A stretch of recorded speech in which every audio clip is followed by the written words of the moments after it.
The railway platform was protected from the early afternoon sun by a freeway overpass.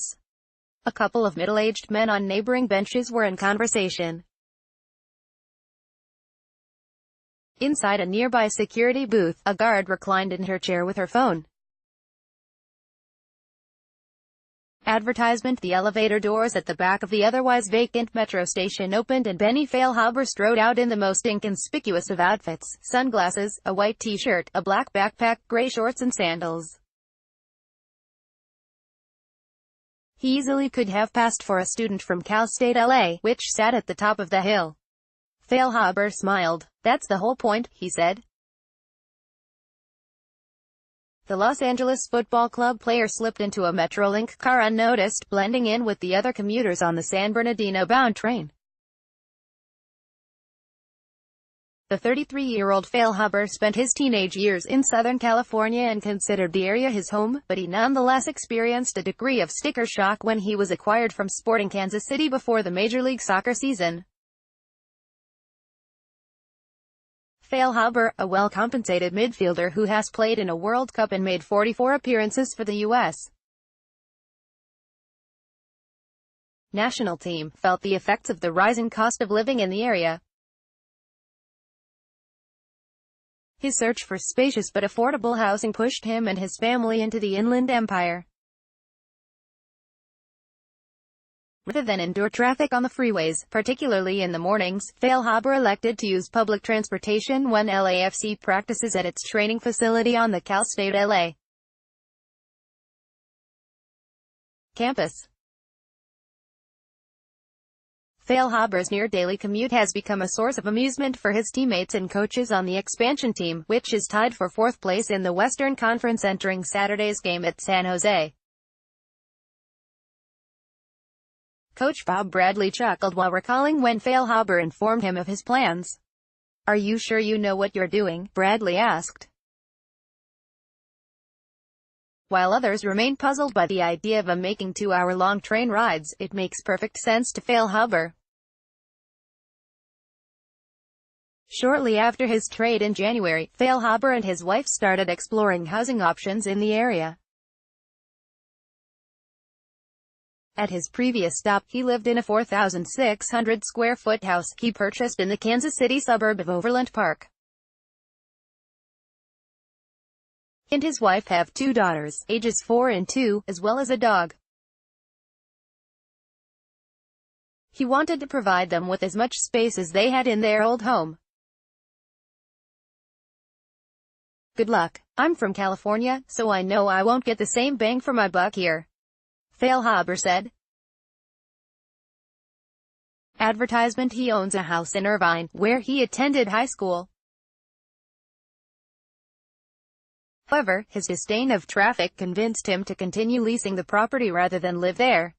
"We tried to find somewhere that was semi-convenient," Feilhaber said.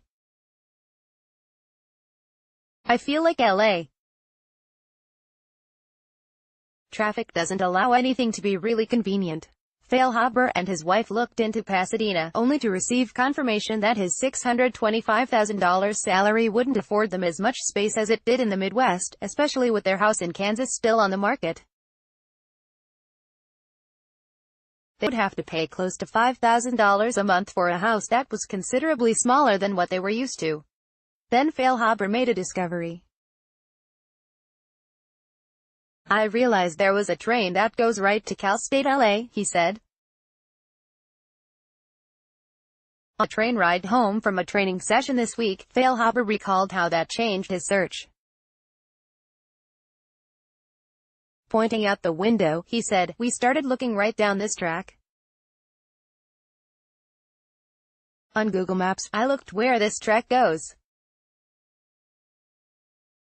Quote, "The Feilhabers started in West Covina and gradually made their way east until they found a reasonably priced, 4,200-square-foot rental property.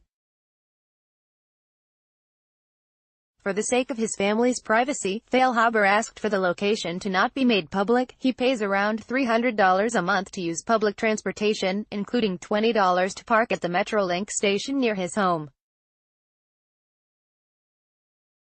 Feilhaber is still waking up when making the crowded morning commute, but he's learned to treasure the rides home after practice. The trains are largely empty, as was the case Thursday, when he sat in the top level of a double-decker car. Only one other person was seated in the section.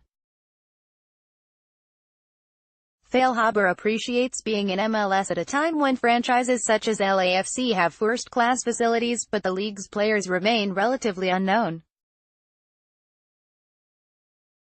He recalls only one instance in which he was recognized. The anonymity offers him the opportunity to decompress by catching up with friends on the phone or watching a Netflix program. He also started reading a book on bridge, which he plays with his father. "An hour train ride for me is better for me than anything more than a 30-minute drive," Feilhaber said. On this particular day, he recounted the details of his career, how he went from a walk-on at UCLA to the breakout performer for the U.S. at the Under-20 World Cup in 2005, which landed him a contract with Hamburg of Germany. He later played in the English Premier League, as well as in Denmark. With Bradley as the U.S. coach, he made 3 substitute appearances at the 2010 World Cup. As much as Feilhaber has spoken about the benefits of public transportation, many teammates remain skeptical. Feilhaber has a good sense of humor and doesn't take himself seriously, which invites teasing. "We're waiting to see if he'll be late," defender Steven Beitashour joked. 2 months since the opening of LAFC's new training facility, Feilhaber is yet to be late for practice. "We still think he's crazy," Beitashour said with a laugh. Feilhaber returned the laughter when the sentiment was relayed to him. "They don't see the positives," he said. "I love this. Every day I'm on this train, I look at the freeway. Always traffic. These guys are driving and I'm just here with my feet up, watching my Netflix shows." And he returns home to a 6-bedroom house. He couldn't do that in Los Angeles.